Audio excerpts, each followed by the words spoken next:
Сәлем достар, бүгін мен сіздерге сегізінші сынып алгебра пәнінің 551 есебін талдап көрсететін боламын.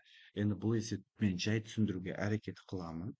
Себебі сіздер жаңа тақырып бастағаннан кейін күрделілік танытуы мүмкін. Сіздерге графиктік тәсіл арқылы түсіндіремін.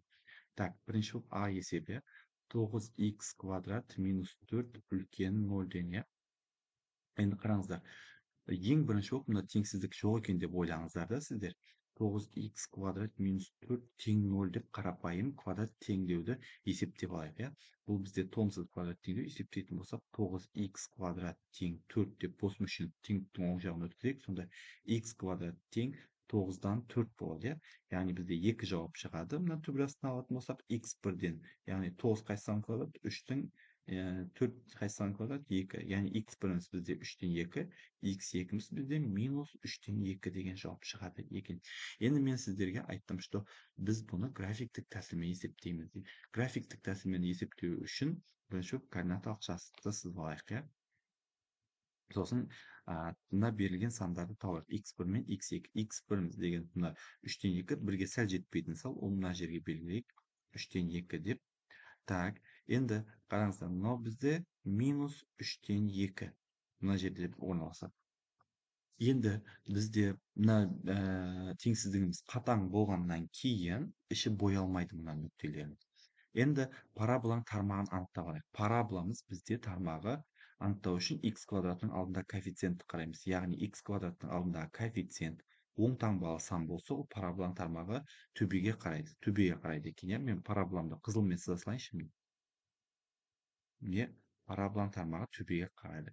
Енді қараңыздар, бізде 3 аралыққа белгіленді. Бірінші аралық, екінші аралық, үшінші аралық. Көрдіңіздер, 3 аралық көрдіңіздер ғой.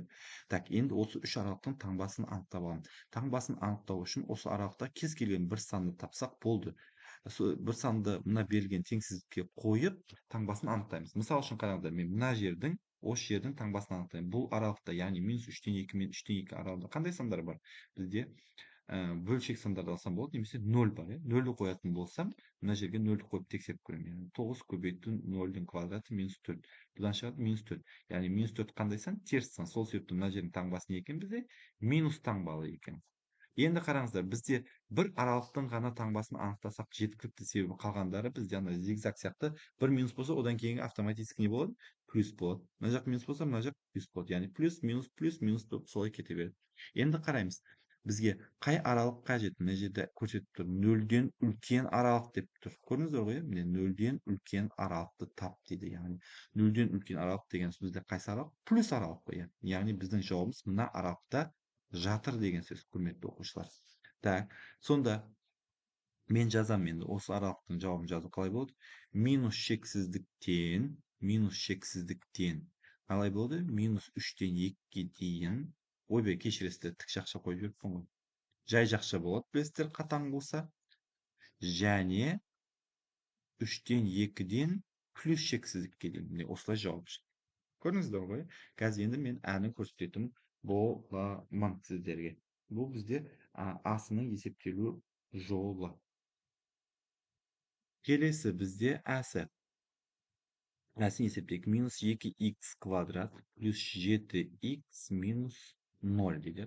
Енді мен сіздерге айттым, что мына берілген теңсіздікті теңдеу екен деп елестетіп есептеп алыңыздар дедім. Былай айналып. Қараңыздар. Мына бізде тоже толымсыз квадрат теңдеу. X-ті жақшаң сыртына шығарып жіберейін. Сонда бізде іште қалды минус 2х плюс 7 тең 0. Жеке-жеке 0-ге теңестірейін. X-ті 0-ге теңестірсем x тең 0. Бұл бізде x бір жауабы. Мына жерде минус 2х плюс 7 тең 0 деп теңестіреміз. Минус 2х тең минус 7, x тең минус 7 бөлінген минус 2. Бұл дегеніміз, яғни x екінші жауабымыз бізде болады екен. 3,5 деген жауап шығады екен, құрметті оқушылар. Көрдіңіздер ғой, 3,5 деген жауап шықты. Енді мен аралыққа белгілеймін бағанағы сияқты. Так, яғни x1, x2 жауаптарын тауып алайық. Мына жерде орналасқан 0. Көрдіңіздер ғой, x1-міз. Одан кейін қараңыздар, x2-міз бізде 3,5. 3,5-міз примерно мына жерде орналасқан. Кешіресіздер, мына жерде мен 0-ды белгілеген кезде ішін бояп кеттім. Бізде қатаң, ол іші не қылады? Боялмайды ekin ya.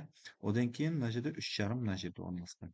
Енді бағана айттым, что x квадраттың алдындағы коэффициент теріс сан болса, оның параболасы қалай қарайды дедік? Парабола тармағы бізде төмен қарайды, былайынан кетті. Көрдіңіздер ғой? Параболамыз былай кеткен, орналасқан. Так, енді таңба анықтаймыз. Қараңыздар, мен мына жердің таңбасын анықтап мына 0 мен 3,5 арасында қандай сан бар? Бізде 0 мен 3,5 арасында, мысалы үшін 1 бар. 1-ді қойып есептеу керек мына жерде. -2 көбейту x-тің орнына қоямыз. 1-дің квадраты плюс 7 көбейту 1. Бұдан шығады -2 плюс 7, бұдан шығады 5. Значит, 5 қандай таңба алсам? Оң таңба алсам. Значит, мына аралықтың таңбасы оң екен. Мына жер автоматически не болады? Теріс болады. Мына жерде таңба анықтағанымды мен өшіріп тастай салайын. Так, енді қараңыздар, бізге айтады, қайсы аралықты тап дейді? Бізге, құрметті оқушылар, 0-ден кіші аралықты тап деп. Көрдіңіздер ғой, мына жерде 0 үлкен, 0-ден кіші аралық қойды. Қайсы аралық? Міне, минус аралық. Мына аралықта жатыр дейді біздің теңсіздіктің жауаптары. Сонда қалай болады? Минус шексіздіктен 0-ге дейін жай жақша. Және жауабымыз бізде 3,5-нан не болады екен? Плюс шексіздікке дейін. Міне осылай есептен жауап шықты. Көрдіңіздер ғой? Қандай керемет қызық есеп. Келесі есеп бізде б-сы. Так, 2х квадрат плюс 7х минус 4 кіші 0-ден, иә? Бағана мен айтқандай жеке 0-ге теңестіріп алыңыздар. Сіздер уже үйренгеннен кейін мына теңсіздікке қарамай сразу дискриминант деп есептеп кете берсеңіздер де болады, иә? Мына бізде толық квадрат теңдеу болды, сонда дискриминантпен жазамыз, иә? 7-дің квадраты 49 плюс 4 көбейту 2 көбейту 4. Не үшін мына жер плюс болып кетті? Себебі мына жерде минус теріс таңбаласаң, формула бойынша минуспен плюс болып кетеді сразу. Так, 4-ті 2 көбейтсек 8, 8-ді 4-ге көбейтсек 32, 32-ні 49-ға қоссақ 81 шығады екен. Енді x1 тағы, x1 тең бөлімі 4 болады, алымы минус 7, минус 9. Бұл дегеніміз минус 16 бөлінген 4 деген сөз, яғни минус 4 шығады екен. x2 тең минус 7 плюс 9 бөлінген 4, бұл дегеніміз бөлімі 4, алымы 2, 2 қысқартып жіберсек 2-ден 1, яғни 0,5 шығады екен. Енді аралыққа белгілейміз, иә? Аралықты белгілейік. Бізде айтады минус 4 дейді. Минус 4-іміз іші боялмайды. Мына жерде жарасқан 0,5-іміз примерно мына жерде орналасқан, иә? Енді қараңыз, парабола тармағы қалай? Мына жерге қарайық. Парабола тармағы төбеге қарайды. Себебі мына жерде сан оң сан. Міне, параболамыз примерно осылай болады. Енді таңба анықтайық. Минус 4 пен 0,5-дің ортасында қандай сан бар? 0 бар екен. 0-ді алып қойса, мына жерге 0-ді көбейт анықтайтын болсақ, 2 көбейту 0-дің квадраты плюс 7 көбейту 0 минус 4. Мына 0-ді береді, сонда жауап шықты минус 4. Минус 4 деген сан шықты. Ол қандай таңбаласаң? Теріс таңбаласаң. Значит, мына аралықтың таңбасы минус болды екен, плюс и плюс болды. Так, мына жерде таңба анықтағанды өшіріп тастай салайын. Так, енді құрметті оқушылар, бізге қайсы аралықты ал деп тұр? Бізде 0-ден кіші аралықты ал деп тұр. Значит, бізде минус аралықты ал. Не? Сонда біздің жауабымыз минус 4 пен 0,5 болады екен. Осы есептің жауабы шықты.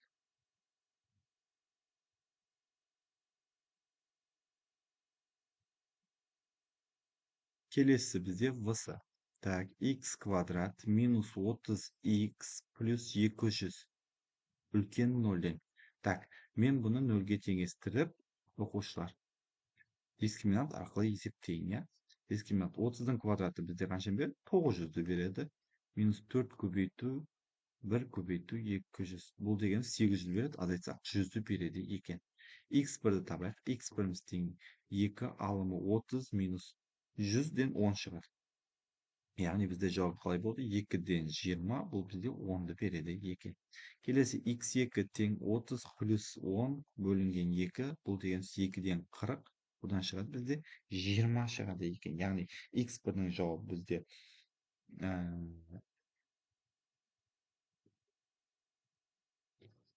енді аралыққа белгілеп координаталық жазбақ графигін сызып таңбасын анықтайық, иә? Так, енді қараңыздар, мына жерде бұл бізде қатаң емес, сол себепті 10-ымыз мына жерде орналасқан, 20-ымыз мына жерде орналасқан. Жобалап сызып жатырмын, иә? Так, іші боялмайды. Парабола тармағын анықтайық. Парабола тармағы мына жерде жасамыз, оң таңбаласаң, сол себепті тармағы бізде төбеге қарайды екен.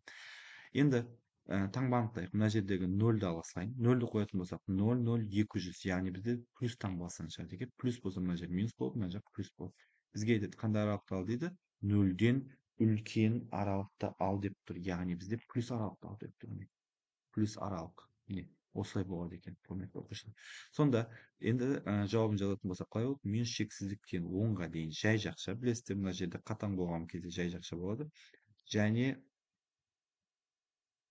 бізде қалай болады? 20-дан плюс шексіздікке дейін деген жауап шығады екен. Көрдіңіздер ғой, құрметті оқушылар. Так, енді келесі есеп. Келесі емес, әлі г мен ғ бар екен. Г бізде. Минус 3х квадрат плюс 7х үлкен немесе тең 5 деген есеп екен, иә. Енді қараңыздар, бос мүше, яғни 5-ті теңсіздіктің сол жағына өткізіп минус 3х квадрат плюс 7х минус 5 үлкен немесе тең 0. 0-ге теңестіріп алайын сіздерге түсінікті болу үшін, құрметті оқушылар. Тең 0. Енді дискриминантпен есептейміз. 7 квадраты 49. 7 квадраты 49 минус 4 көбейту 3 көбейту 5. Мына жерде қараңыздар.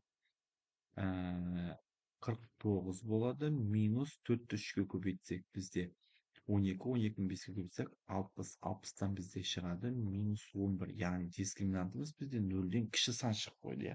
Бұл сол себепті бұның шешімі не болады екен? Жоқ болады екен, құрметті оқушылар. Шешімі жоқ бұныңки. Міне.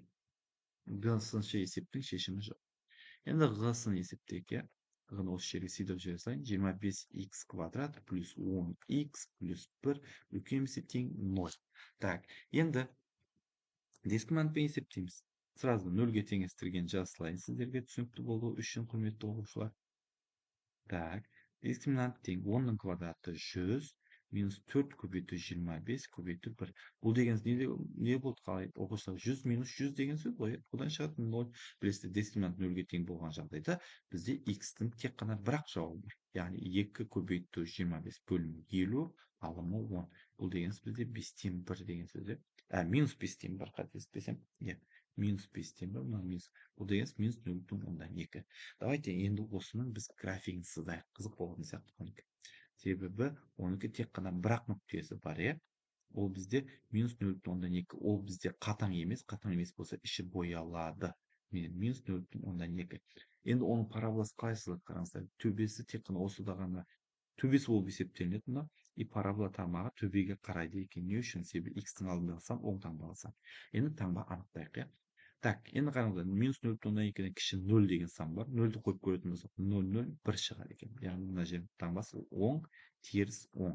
Бізге айтады, бізге 0-ден үлкен, яғни плюс аралықтан жауабын табыңдар. Плюс аралықтан. Значит, плюс аралықта қараңыздар, 0,2-ның өзі де кіріп тұр. Сол себепті минус шексіздіктен плюс шексіздікке дейінгі сандар жауап, немесе кез келген сан деген жауапты алсақ та болады екен. Маған вообще осы есеп ұнады. Оқушыларға түсіндіре алдым деген үміттемін.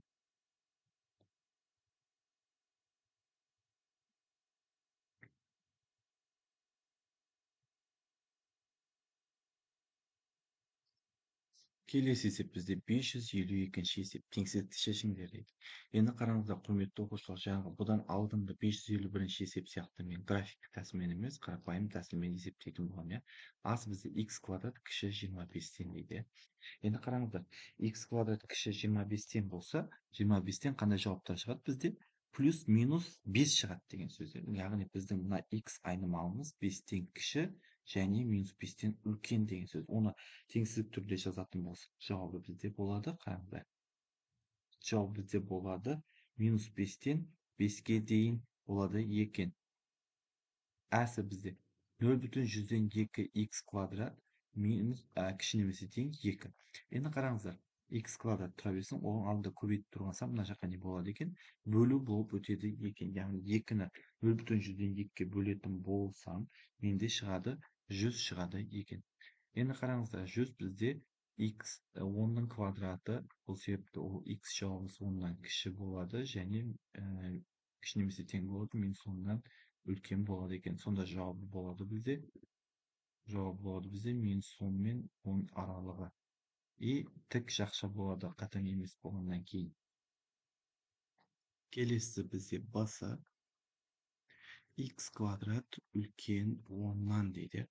Енді қараңыздар, бұл жерде қараңыздар, түбір астына алатын болсақ, бізде плюс минус түбір астындағы 10 шығады екен. Бұл ситуацияда үлкен болған жағдайда x үлкен түбір асты 10-нан және x кіші минус түбір асты 10-нан болып есептелінеді. Сонда оның жауабы болады бізде.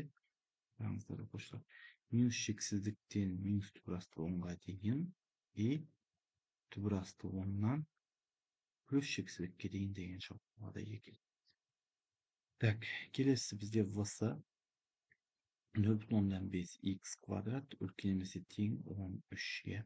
Бұл дегеніміз x квадрат мына жерде 0,5 мына жаққа бөліп өтеді, сонда бөліп болатын болса, бізде 26 шығады екен.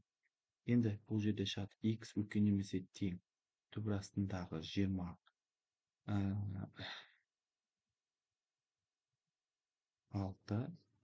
Келесі бізде болады x кіші немесе тең минус түбір астындағы 26 болады екен.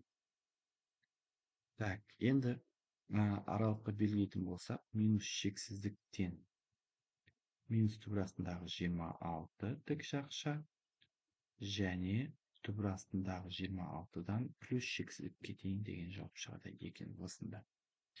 Так, енді г 2x квадрат кіші немесе тең 3x. Бұл жерде енді қараңыздар құрметті оқушылар, 3x теңдіктің сол жағын өткізіп алған себебі бізде 9 квадрат теңдеу болып есептелініп келеді.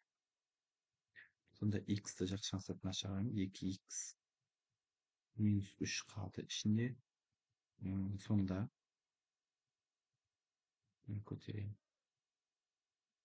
X-іміз бірінші жауабы бізде x-іміздікі 0. Екінші жауап бізде 1,5 шығады екен. Аралыққа белгілейтін болсақ, бұның жауабы бізде болды 0-ден 1,5-ке дейін деген жауап. Екеуде тік жақша болады. Келесі бізде ғы минус 2x квадрат кіші 7x деген. Минус 2x квадрат минус 7x кіші 0-ден деп аламыз. Так, x-ті жақсаң сыртына шығарып, сонда 2x минус 7 қалды. Сонда x тең 0 болды. X тең бізде болды минус 3,5. Аралықта белгілеп жауабын жазатын болсақ, бізде болды минус шексіздіктен минус 3,5-ға дейін, 3,5 жай жақша және 0-ден плюс шексіздікке дейін деген жауап шығады екен.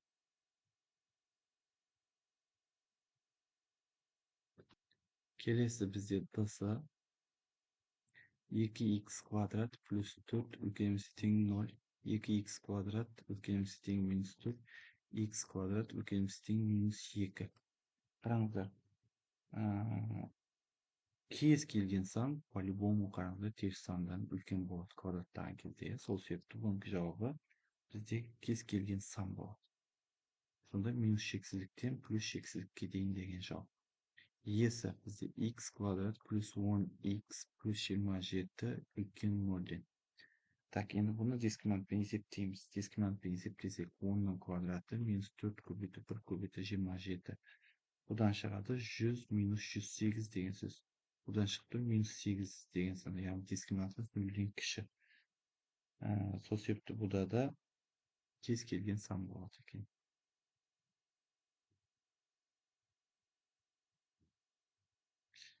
Енді ж x квадрат плюс 4x плюс 7 кіші немесе тең 0. Тоже дискриминантпен есептейік. Дискриминанттан бұдан бізде тоже енді қараңыздар, кіші сан шығады, минус 12. Бұл деген дискриминанттан кіші деген сөз. Сол себепті мына кіші немесе тең жоқ болған екен, шешімі бізде жоқ болады екен. Құрметті оқушылар, шешімі жоқ.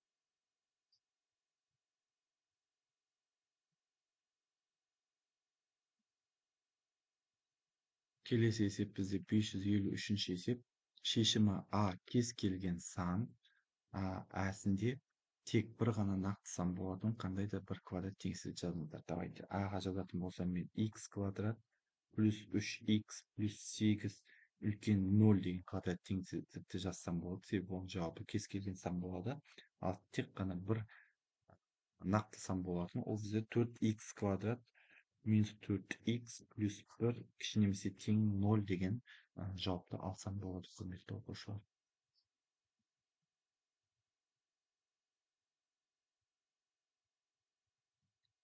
Келесі есеп бізде 554-ші есеп. Асы шешімі тек екі нақты сан болатын квадрат теңсіздік бар бола ма дейді. Және шешімі болмайтын қандай да бір квадрат теңсіздікті жазыңыздар дейді. Енді қараңыздар, біріншісінде шешімі тек екі нақты сан болатын квадрат теңсіздік бізде жоқ. Ондай мүлдем жоқ. Мүлдем жоқ деп жазып қояйын. Ондай болуы мүмкін емес. Так, келесі шешімі болмайтын қандай да бір квадрат теңсіздік жазыңыз. Мысалға, x квадрат минус 4x плюс 2 кіші 0 десек, осы мүлдем шешімі болмайды. Келесі есеп бізде 555-ші есеп.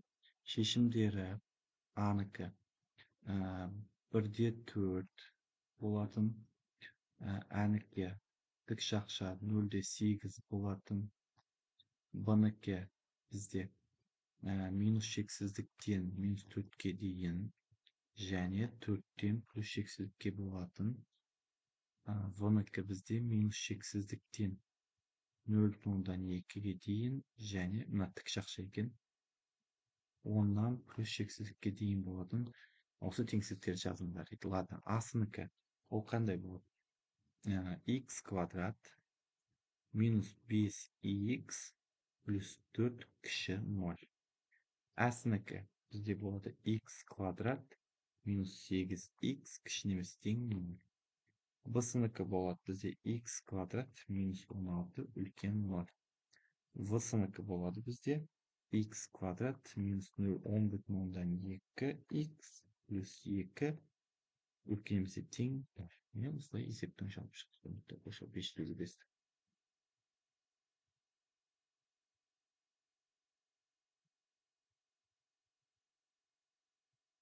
Келесі есеп бізде 556-ші есеп. Квадрат үш мүшеде А-сінікі 2x квадрат минус 7x плюс 6 оң мәндерін қабылдайтын және әсінде теріс мәндерін қабылдайтын айнымалының барлық мәндерін таңдайды.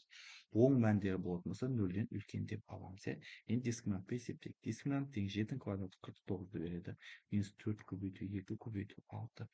Бұл дегеніміз бізде 49 минус 48 деген сөз. Сонда дискриминантымыздан 1 шықты. X1 табатын болсақ, бөлімі 2 көбейту 2 4 болып кетеді. Ал 7 минус 1, бұл дегеніміз 4-тен 6 немесе 2-ден 3 десек болады, немесе бізде 1,5 деп алсақ болады екен. X2 тең бізде 7 плюс 1 бөлімінде 4, бұл дегеніміз 4-тен 8, яғни 2 шығады деген сөз. Так, енді осыны біз аралыққа белгілейтін болсақ, бұның жауабы жаңағы еді. График тәсілмен көрсете салайын сіздерге. Сіздер осы тәсіл өзіме қатты ұнайды, сол себепті түсінікті болу үшін. Так, енді қараңыздар. Бұл бізде қатаң болғаннан кейін іші боялмайды. 1,5 мына жерде, 2-міз мына жерде болды. Парабола тармағы қызылмен сызылайын. Төбеге қарайды, себебі x квадраттың алдындағы сан 10 таңбасы. Мына жерден 0-ді алайын, таңбасын 0-ді алатын болсақ, плюс, минус, плюс. Бізге айтады 0-ден үлкен плюс аралықты алыңдар, мына аралықты алыңдар дейді. Сонда жауабы болды бізде минус шексіздіктен 1,5-ға дейін және 2-ден плюс шексіздікке дейін. Жауабы осы бізде, құрметті оқушылар. Қазір енді әсін көретін боламыз.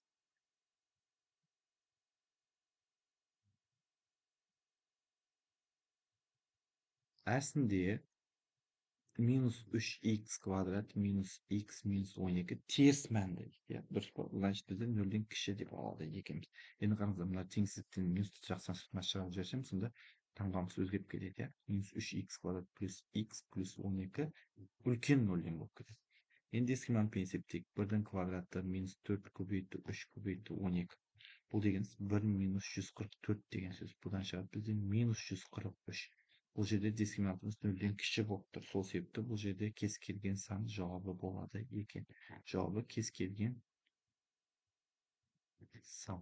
Немесе біз жазсақ болады минус шексіздіктен плюс шексіздікке дейін.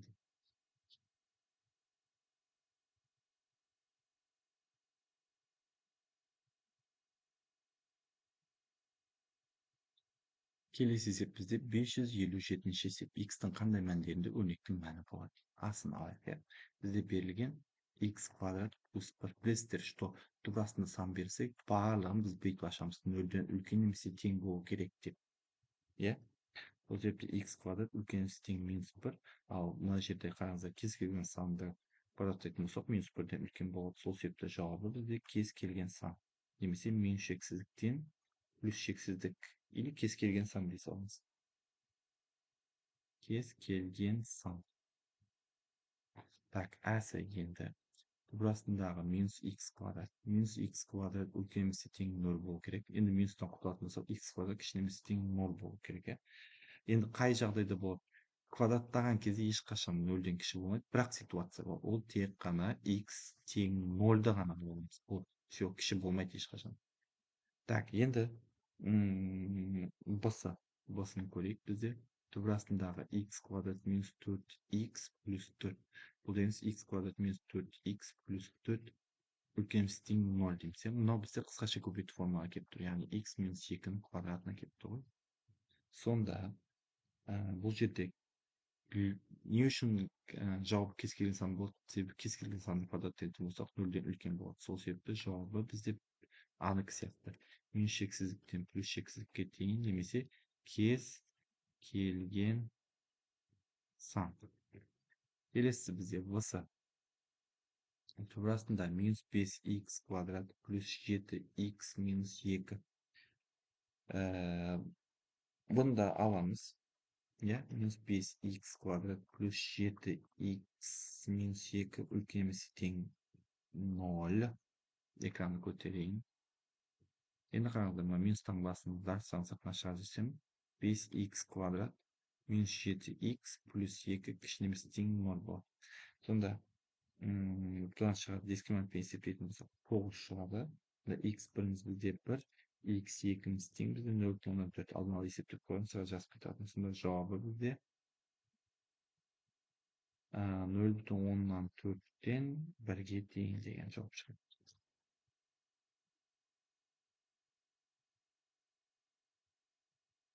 Келесі есеп бізде 558 есеп. Теңсіздіктің барлық оң шешімдерін таңдайық. Асы 4x квадрат минус 27x минус 7 үлкен 0-ден.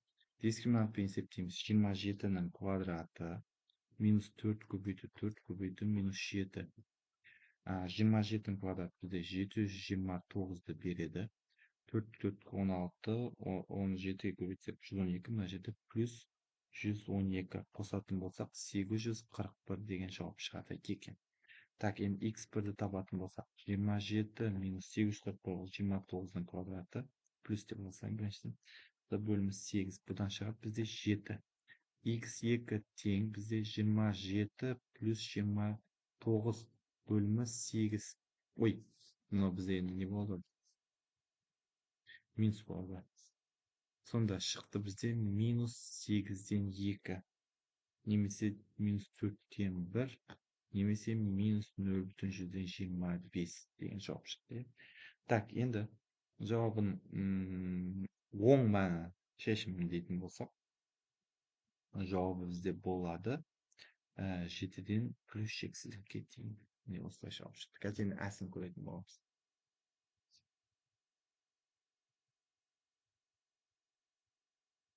Енді әсі, құрметті оқушылар, минус 3x квадрат плюс 17x плюс 6 кіші 0-ден. Енді минусты жақшаны сыртына шығарып жіберейін. Жоқ қылып жіберетін болса, мына таңбасы теңсіздік белгісі өзгереді. Сонда 3x квадрат минус 17x минус 6 үлкен 0. Дискриминант тең 17-ның квадраты бізде 289 минус 4 көбейту 3 көбейту минус 6. Бұл дегеніміз бізде 289 плюс 72 деген сөз. Бұдан шығады 361 шығады екен. Онда x1 тең бізде 17 плюс 19 бөлінген 6. Бұдан шығады бізде 6. x2 тең 17 минус 19 бөлінген 6. Бұл дегеніміз 6-дан минус 2 шығады, немесе минус 3-тен 1 деген сөз. Осылай жауап шығып тұр. Енді оң мәнін алатын болсақ, жауабы бізде тек қана 6'dan plus cheksizlikka дейін деген жауап шығады екен. Міне есептің жауабы шықты, құрметті оқушылар. 559-шы есеп. Теңсіздіктің неше бүтін шешімі бар дейді. Асынан бастайық.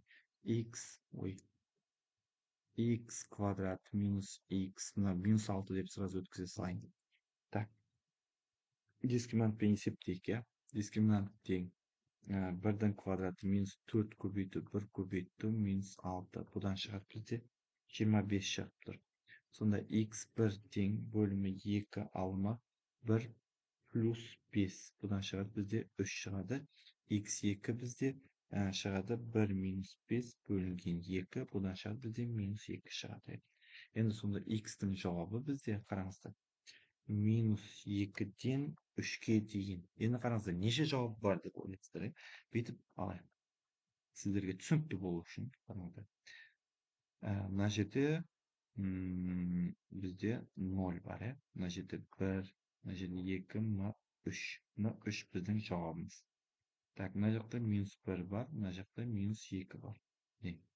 Қараңыздар, бұл жерде минус 2-де 3-те кіреді деген. Значит, минус 2 бірінші жауап, мына 2, 3, 4, 5, 6 жауап. Сонда бізде неше жауап бар екен? 6 жауабы, 6 шешімі бар дейді. 6 шешімі бар, 6 ол есеп покачек. 6 бүтін шешімі бар.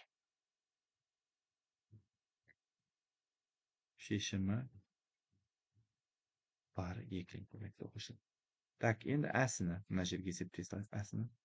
Так, x квадрат плюс 8x минус 20 деп сразу өткізе салайын, кішінеміз тең 0.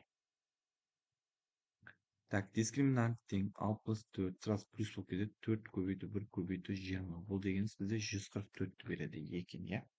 Так, енді x1-ді қоятын болсақ, минус 8 минус 12 бөлінген 2. Бұл дегеніміз бізде минус 10-ды береді. x2-міз тең бізде 2-ні береді. Сразу есептей салдым. Сонда x тиісті жауаптары бізде бағанағы сияқты минус 10 мен бізде 2 екен. Енді қараңыздар, бағана сияқты мен белгілеп алайын. Мысалға, мына жерде минус 10 болса, мына минус 10 болса, мына жерде минус 9, минус 8, минус 7, минус 6, минус 5, минус 4, минус 3, минус 2, минус 1, 0, 1, 2 шықты. Мына жерде 2, мына жерде 10. Жауаптан есептейік. 1, 2, 3, 4, 5, 6, 7, 8, 9, 10, 11, 12, 13 жауап екен. Сонда жауабы бізде 13 бүтін шешімі бар деген сөз, құрметті оқушылар.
Келесі есеп бізде 561-ші есеп, функцияны анықтау обысын табамыз дейді.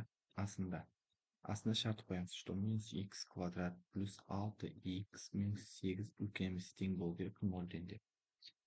Так, енді дискриминантпен есептейік. Дискриминант тең 6-ның квадраты бізде 36 минус 4 көбейту минус 1 көбейту минус 8 деген сөзде. Бұл деген 36 минус 32 дегенді береді екен.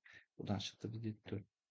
Енді қараңыздар, x1-ді есептейтін болсақ, x1 тең бізде бөлімі минус 2 алымы минус 6 минус 4-ті береді екен. 2'ni beradi 2.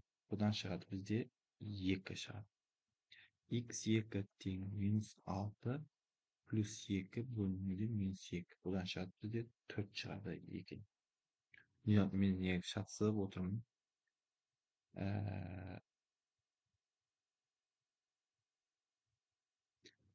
Bunlardan 4 chiqadi, bunlardan 2 chiqadi degan voy. Tak, sonda javobi bizda bo'ldi. 2dan 4ga дейін. Так, келесі әсінде бізде шарт қоямыз. X квадрат минус 2x минус 8. Білесіздер, что түбір астында сан болса, мысалы үшін түбір астындағы сан болса, былай түбір астындағы x болса, оны x үлкен немесе тең 0 деп алатын едік. Ал ол бөлімінде болса, ол x үлкен 0-ден деп ала саламыз и все болды. Себебі білесіздер, что бөлшек санның бөлімі ешқашан 0-ге тең болмауы керек.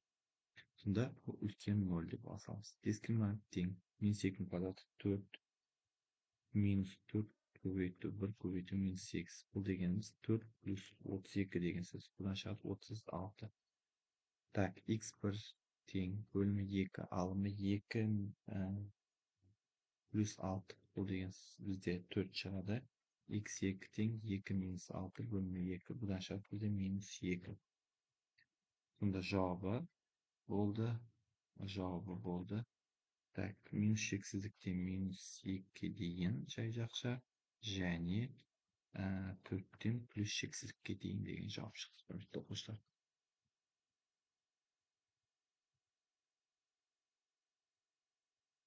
Келесі есеп бізде 562-ші есеп. Қазақстанда тас көмірдің өте үлкен қоры бар екені белгілі. Егер Қарағанды көмір бассейнінің қоры теңсіздігінің ең кіші шешіміне тең болса, ол қордың қаншалықты көп миллиард тоннамен екенін анықтаңыз дейді. Яғни бізде мына теңсіздік берілген. X квадрат минус 110 x плюс 3000 немесе тең 0 деген беріп тұр. Енді осыны есептейік деп айтайық. Дискриминант бар. Дискриминант тең 110-ның квадраты минус 4 көбейту 1 көбейту 3000 тең 110-ның квадраты ол бізде 12100. Одан азайтамыз 4-ті 3000-ға көбейтсек 12000. Сонда шықты бізде 100 шықты. Так, енді x1 табайық. x1 тең бөлімі 2 алымы 110 минус 10. Ол бізде шығады 50. x2 тең 110 плюс 10 бөлімі 2. Бұдан шығады бізде 60 шығады 2. Яғни бізде ең кіші мәні бізде жауабы 50 миллиард миллиарды тонна. Осы есептің жауап шықты, құрметті оқушылар.